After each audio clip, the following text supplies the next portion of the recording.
ಓಂ ಶ್ರೀ ಗುರುಭ್ಯೋ ನಮಃ. ಹರಿ ಓಂ. ಇಲ್ಲೊಂದು ಜಾತಕ ಇದೆ, ಅದು ತಾಯಿ ಬಗ್ಗೆ ವಿಚಾರ. ತಾಯಿಗೆ ಆರೋಗ್ಯದ ಸಮಸ್ಯೆ ಇದೆ. ಆರೋಗ್ಯ ಸಮಸ್ಯೆ ಇರುವಾಗ ಅವ್ರಿಗೆ ಇಬ್ಬರು ಮಕ್ಕಳು.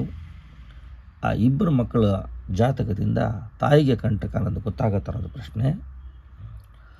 ಒಂದು ಮಗು 10/5/2022 11:43 AM ಒಂದು ಜಾತಕ. ಇನ್ನೊಂದು ಜಾತಕ 9/8/2013 7:15 AM. ಈ ಎರಡೂ ಕುಂಡಲಿಗಳಿಂದ ತಾಯಿಗೆ ಕಂಟಕನ ಅಂತ ಕೇಳಿದ್ದಾರೆ. ಇದಕ್ಕೆ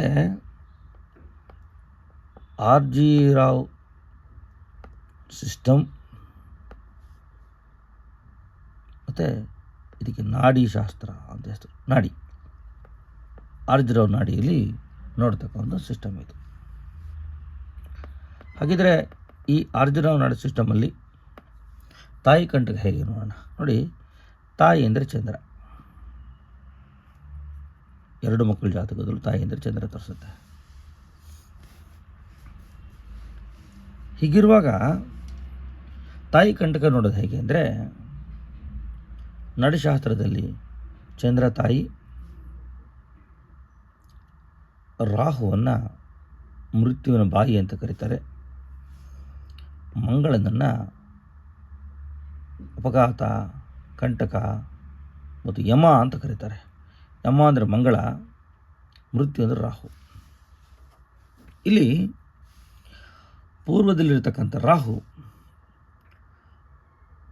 ಪೂರ್ವದಲ್ಲಿರ್ತಕ್ಕಂಥ ಚಂದ್ರ. ಪೂರ್ವ ಅಂದರೆ ರಾಶಿ, ಮೇಷರಾಶಿ ಪೂರ್ವ ದಿಕ್ಕು, ಸಿಂಹರಾಶಿ ಪೂರ್ವ ದಿಕ್ಕು. ಎರಡೂ ಆ ರಾಶಿಯಲ್ಲಿ ಅಂದರೆ ಪೂರ್ವದಲ್ಲಿರ್ತಕ್ಕಂಥ ಗ್ರಹಗಳು ಒಂದೇ ರಾಶಿಯಲ್ಲಿರ್ತವೆ ಅಂತ ನಡಿಶಾಸ್ತ್ರದಲ್ಲಿ. ಪೂರ್ವ ಸಿಂಹರಾಶಿ ಪೂರ್ವ, ಮೇಷರಾಶಿ ಪೂರ್ವ. ನೋಡಿ, ಎರಡೂ ಗ್ರಹಗಳು ಒಂದೇ ರಾಶಿಯಲ್ಲಿ ಬಂದಾಗ ತಾಯಿಗೆ ಮೃತ್ಯು ಅಂತ ಸೂಚನೆ ಇದ್ದರೆ ಅಷ್ಟಕ್ಕೋಸ್ಕರ ಅದು ಮೃತ್ಯು ಆಗಲ್ಲ. ಅದಕ್ಕೆ ಯಮನ ಸಂಬಂಧ ಬರಬೇಕು. ಅಂದರೆ ಪೂರ್ವದಲ್ಲಿರ್ತಕ್ಕಂಥ, ಈಸ್ಟಲ್ಲಿರ್ತಕ್ಕಂಥ ಹೀಗಿರ್ತದೆ. ಇದು ಈಸ್ಟು, ಇದು ವೆಸ್ಟು, ಇನ್ನು ಸೌತು, ಇದು ನಾರ್ತು, ಹೀಗೆ ಮಾಡ್ತೀವಿ. ಇಲ್ಲಿ ಈಸ್ಟಲ್ಲಿ ಚಂದ್ರ ರಾಹು ಇದ್ದರೆ, ಇನ್ನು ವೆಸ್ಟಲ್ಲಿ ಮಂಗಳ ಇದ್ದಾನೆ ಇಲ್ಲಿ ಅಂತ. ವೆಸ್ಟ್ ಅಂದರೆ ಯಾವುದು? ಪಶ್ಚಿಮ. ಈ ಕುಂಭರಾಶಿ ಪಶ್ಚಿಮ. ಇಲ್ಲಿ ಮಂಗಳ ಇಲ್ಲಿಂದ ನೋಡ್ತಾನೆ ಆಪೋಸಿಟಾಗಿ. ಅಂದರೆ ಈ ಪೂರ್ವದಲ್ಲಿರ್ತಕ್ಕಂಥ ಚಂದ್ರನು ರಾಹು ಜೊತೆಯಲ್ಲಿದ್ದು, ರಾಹು ಮೃತ್ಯು, ಅಲ್ಲಿಗೆ ಈ ಪೂರ್ವದಲ್ಲಿರ್ತಕ್ಕಂಥದ್ದನ್ನು ಈ ಮಂಗಳ ದೃಷ್ಟಿ ಬಂದಾಗ ಈ ಯಮ ಮತ್ತು ಮೃತ್ಯು ಎರಡೂ ತಾಯಿಯನ್ನು ಹಿಡ್ಕೋತಾರೆ ಅಂತ ಗೊತ್ತಾದರೆ, ಅಂಥ ಸಮಯದಲ್ಲಿ ತಾಯಿಗೆ ಕಂಟಕ ಅಂತ ಗೊತ್ತಾಗತ್ತೆ. ರಾಹು, ಮಂಗಳ, ಚಂದ್ರ ಒಂದೇ ದಿಕ್ಕು ಅಥವಾ ಒಂದೇ ರಾಶಿಯಲ್ಲಿ ಬಂದಾಗ, ಹೀಗೆ ಒಂದೇ ರಾಶಿಯಲ್ಲಿ ಬಂದಾಗ ಅದಕ್ಕೆ ಮೃತ್ಯು ಅಂತ ಕರೀತಾರೆ. ಹಾಗಿದ್ರೆ ನೋಡಿ, ಇಲ್ಲಿದೆ, ಕಾಣ್ತಾ ಗೊತ್ತಾಗ್ತದೆ ಆಯಿತಾ. ಇದಕ್ಕೆ ಮೃತ್ಯು ಅಂತ ನಾವೇನಾದರೂ ಕರೆದ್ರೆ, ಈಸ್ಟ್, ವೆಸ್ಟ್, ನಾರ್ತ್, ಸೌತ್. ಪೂರ್ವದಲ್ಲಿರ್ತಕ್ಕಂಥ ಮೃತ್ಯು, ಪಶ್ಚಿಮದಲ್ಲಿರ್ತಕ್ಕಂಥ ಗ್ರಹ ಎದುರು ಬದಲಿರುತ್ತೆ. ಅದರಿಂದ ಪೂರ್ವ ಪಶ್ಚಿಮ ಎದುರು ಬದರು, ಪೂರ್ವದಲ್ಲಿ ಒಂದೇ ಗ್ರಹ. ಇದು ಮೃತ್ಯುವನ್ನು ಹೇಳ್ತದೆ.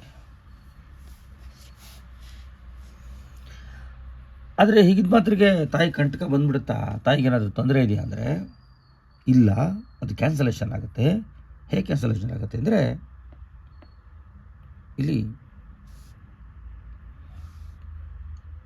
ಶನಿ ಅದೇ ಪಶ್ಚಿಮದಿಂದ ಪೂರ್ವದಲ್ಲಿರ್ತಕ್ಕಂಥ ಚಂದ್ರನ ಮೇಲೆ ದೃಷ್ಟಿ ಕೊಡ್ತಾನೆ.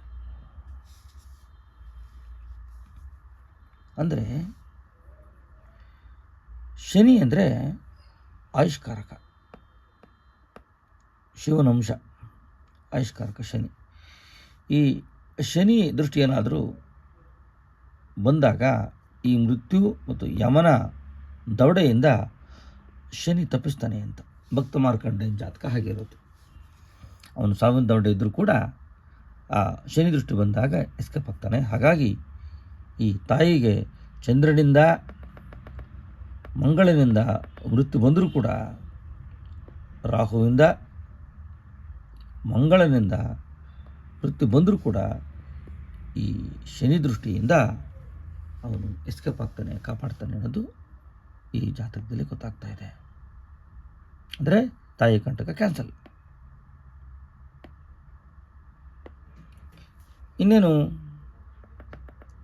ಕ್ಯಾನ್ಸಲ್ ಆಯ್ತಲ್ಲ ಅಂತಂದರೆ ಅವ್ರ ಪ್ರಶ್ನೆ ಏನು, ಇನ್ನೊಂದು ಮಗು ಇದೆಯಲ್ಲ, ಆ ಮಗು ಜಾತಕದಲ್ಲೂ ಹಾಗೆ ಇರ್ಬೋದಾ ಅಂತ ಇನ್ನೊಂದು ಪ್ರಶ್ನೆ ಕೇಳ್ತಾರೆ. ಇನ್ನೊಂದು ಮಗು ಜಾತಕ 9/8/2013 7:15 ಹಾಗಿದ್ರೆ ಈ ಜಾತಕದಲ್ಲಿ ಏನಾದರೂ ತಾಯಿಗೆ ಕಂಟಕ ಇದೆ ಅಂದರೆ ಅದೇ ಈ ನಮ್ಮ ಆರ್ಜಿರಾವ್ ನಾಡಿ ಸಿಸ್ಟಮ್ನಲ್ಲಿ ನೋಡಿದಾಗ ಚಂದ್ರ ತಾಯಿ, ಈ ಎಲ್ಲ ಗ್ರಹಗಳು ಹೀಗೆ ಬಲಭಾಗಕ್ಕೆ ತಿರುಗಿದ್ರೆ ರಾಹುಕೇತುಗಳು ಹಿಂಗುಲ್ಟ ತಿರುಗೋದು ಅಲ್ವಾ. ಇಲ್ಲಿ ನೋಡಿ, ಈ ರಾಹು ಹೀಗೆ ಉಲ್ಟಾ ಹೋಗ್ತಾನೆ, ಈಗ ಹೋದಾಗ ಈ ಕಡೆ ಹೋಗ್ತಾ ರಾಹು ಸಿಗ್ತಾನೆ, ರಾಹುವನ್ನು ನುಂಗ್ತಾನೆ ಅಂತ. ಅಂದರೆ ರಾಹು ಹೋಗಿ ಚಂದ್ರನನ್ನು ನುಂಗ್ತಾನೆ ಅಂತ. ರಾಹು ಯಮ ಹೀಗೆ ಹೋದಾಗ ಯಾರು ಮೊದಲು ಸಿಗ್ತಾರೋ ಅವರನ್ನು ನುಂಗ್ತಾನೆ ಅಂತ. ಹಾಗಿದ್ರೆ ತಾಯಿಗೆ ಒಂದು ಕಂಟಕ.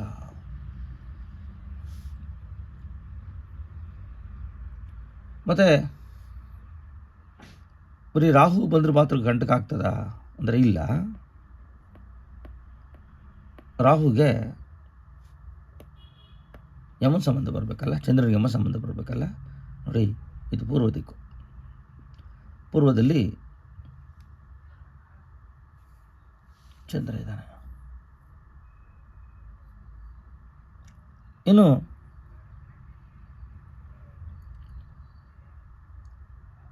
ಈಸ್ಟ್, ಸೌತ್, ವೆಸ್ಟ್, ಈಗೇನು ಪಶ್ಚಿಮದಲ್ಲಿ ಮಂಗಳ ಇದ್ದಾನೆ ಇಲ್ಲಿ. ಅಂದರೆ ಇಲ್ಲಿ ಹೀಗೆ ಬರೆದರೆ ಈಸ್ಟ್, ವೆಸ್ಟ್, ನಾರ್ತ್, ಸೌತ್ ಅಲ್ವಾ. ನೋಡಿ, ಈಸ್ಟಲ್ಲಿ ಚಂದ್ರ ಇದ್ದಾನೆ, ಕರೆಕ್ಟ್. East, south, west. ವೆಸ್ಟಲ್ಲಿ ಈಸ್ಟು, ಸೌತ್, ವೆಸ್ಟಲ್ಲಿ ಅಗೇನ್ ರಾಹು ಆ್ಯಂಡ್ ಮಂಗಳ. ರಾಹು ಮಂಗಳ ಅಂದರೆ ಈಸ್ಟಲ್ಲಿರ್ತಕ್ಕಂಥ ಈ ಚಂದ್ರ ಇದ್ದಾನಲ್ಲ, ಈ ಚಂದ್ರನಿಗೆ ಈ ರಾಹು ಕುಜ ವೆಸ್ಟಲ್ಲಿದ್ದಾರೆ, ಪಶ್ಚಿಮದಲ್ಲಿದ್ದಾರೆ. ಅಂದರೆ ಪೂರ್ವ ಮತ್ತು ಪಶ್ಚಿಮ ಎರಡು ಆಪೋಸಿಟು.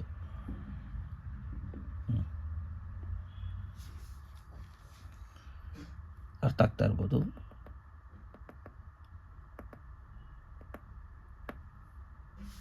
ಈಸ್ಟಲ್ಲಿ ಚಂದ್ರ ತಾಯಿ, ಪಶ್ಚಿಮದಲ್ಲಿ ದಿಕ್ಕಲ್ಲಿ ಈ ರಾಹು, ಅನಂತರ ಕುಜ. ಈ ರಾಹು ಆದಮೇಲೆ ಇಲ್ಲಿ ಯಾರೂ ಇಲ್ಲ, ಖಾಲಿ ಇದೆ. ರಾಹು ಏನು ಮಾಡ್ತಾನೆ, ಹೀಗೆ ಇಲ್ಲಿಂದ ಹಿಂಗೆ ಟ್ರಾವೆಲ್ ಮಾಡ್ಕೊಂಡ್ಬರ್ತಾನೆ ಟ್ರಾನ್ಸಿಟಲ್ಲಿ. ಬರಬೇಕಾದ್ರೆ ಇಲ್ಲಿ ಯಾವುದೂ ಗ್ರಹಗಳು ಸಿಕ್ಕಲ್ಲ. ಚಂದ್ರ ಸಿಕ್ಕಿದಾಗ ಚಂದ್ರನನ್ನು ನುಂಗಾಕ್ತಾನೆ. ಚಂದ್ರನ ಬರೀ ರಾಹು ಬಂದ ಕೂಡಲೇ ಚಂದ್ರ ನುಂಗ್ಬಿಡ್ತಾನೆ ಅಂದರೆ ಅದಕ್ಕೆ ಯಮನ ಸಂಬಂಧ ಬರಬೇಕು.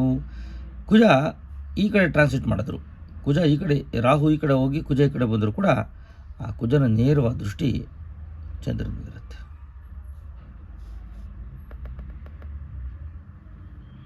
ರಾಹು ಹೀಗೆ ಬಂದು ಯಾರೂ ಇಲ್ಲದೆ ಇರಿದ್ರೆ ಚಂದ್ರನನ್ನು ನುಂಗ್ಲಿಕ್ಕೆ ಪ್ರಯತ್ನ ಪಟ್ಟರೆ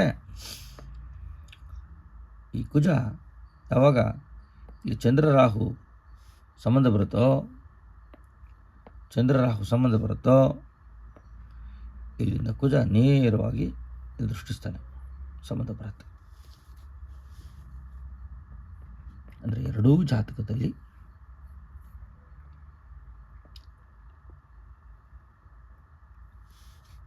ಕುಜರಾಹು ಪಶ್ಚಿಮದಲ್ಲಿದ್ದು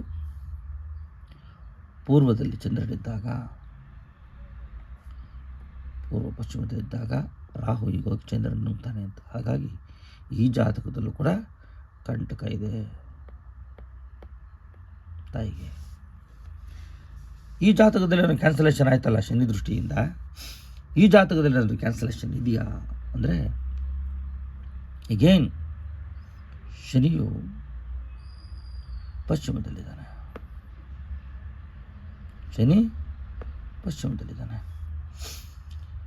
ಈ ಪೂರ್ವದಲ್ಲಿರ್ತಕ್ಕಂಥ ಈಸ್ಟ್ ಸೌತ್ ವೆಸ್ಟಲ್ಲಿ ಪಶ್ಚಿಮದಲ್ಲಿ ಕುಜ ಇದ್ದಾನೆ, ಪಶ್ಚಿಮದಲ್ಲಿ ರಾಹು ಇದ್ದಾನೆ ಅಲ್ವಾ. ಆಗಲೇ ಹೇಳಿದೆ ನಾನು, ಈ ಕುಜರಾಹು ಇಬ್ಬರು, ರಾಹು ಬಂದು ಚಂದ್ರನನ್ನು ನುಂಗ್ತಾನೆ, ಕುಜ ದೃಷ್ಟಿ ಇದ್ದರೆ ಕಂಟಕ ಬರುತ್ತೆ ಅಂತ. ಈ ಜಾತಕದಲ್ಲಿ ಶನಿ ದೃಷ್ಟಿ ಇರೋದ್ರಿಂದ ಕಂಟಕ ಹೋಯಿತು ಅಂತ ಹೇಳಿದ್ವಿ. ಸೇಮ್ ಇದರಲ್ಲೂ ಕೂಡ ಇದೇ ಪಶ್ಚಿಮ ದಿಕ್ಕಲ್ಲಿ ಶನಿ ಇದ್ದಾನೆ, ಇದೇ ದಿಕ್ಕಲ್ಲಿ ಶನಿ ಇರೋದ್ರಿಂದ, ಪಶ್ಚಿಮ ಶನಿ ಇರೋದ್ರಿಂದ ಆ ಶನಿ ದೃಷ್ಟಿ ನೇರವಾಗಿ ಎಲ್ಲಿ ಬೀಳುತ್ತೆ, ಚಂದ್ರನ ಮೇಲೆ ಬೀಳುತ್ತೆ. ಕಂಟಕದಿಂದ ಪಾರು, ಚಂದ್ರ ಕಂಟಕದಿಂದ ಪಾರಾಗ್ತಾನೆ. ಹಾಗಾಗಿ ಎರಡೂ ಮಕ್ಕಳ ಜಾತಕದಲ್ಲಿ ನಾಡಿಶಾಸ್ತ್ರದ ಪ್ರಕಾರ ಕಂಟಕ ಇದ್ದರೂ ಕೂಡ ಈ ಶನಿ ಭಗವಂತನಿಂದ, ಈ ಶನಿ ಮಹಾರಾಜನಿಂದ ಕಂಟಕ ಪಾರಾಗುತ್ತೆ, ಆಯುಷ್ಕಾರಕ ಅವನು ಅಂಥೇಳಿ ಈ ಜಾತಕದಲ್ಲಿ ಗೊತ್ತಾಗುತ್ತೆ. ಒಳ್ಳೆಯದಾಗಲಿ, ನಮಸ್ಕಾರ.